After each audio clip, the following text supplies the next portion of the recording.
नमस्कार, नए गीत के साथ में फिर से एक बार हाजिर हूँ। अच्छा लगे तो लाइक करना, चैनल पे नए हैं तो प्लीज सब्सक्राइब कर ले, बेल आइकन प्रेस करके ऑल पे क्लिक करें ताकि हर वीडियो सबसे पहले आपके पास पहुंचे।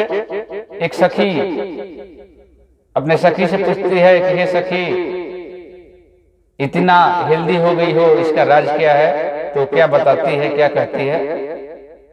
रोटिया अरे पिया जी के बेला लखैनी, अरे मोटा गईनी, मोटा गईनी हो, अरे मोटा गईनी प्यारे, अरे पिया जी के पैनी तो अरे गोटा गईनी। रोटियां अरे पिया जी के बेला लखैनी, मोटा गईनी हो।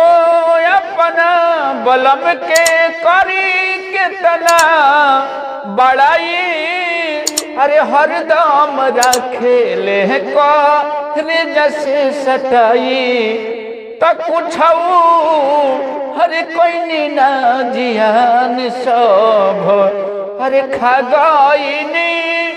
रोटियां अरे पिया जी के बेला लखैनी, मोटा गईनी।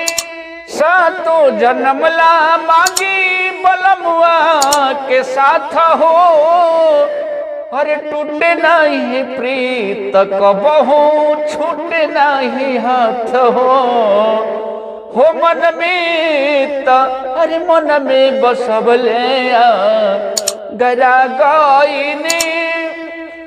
रोटियां अरे पिया जी के बेला लखैनी, मोटा गईनी।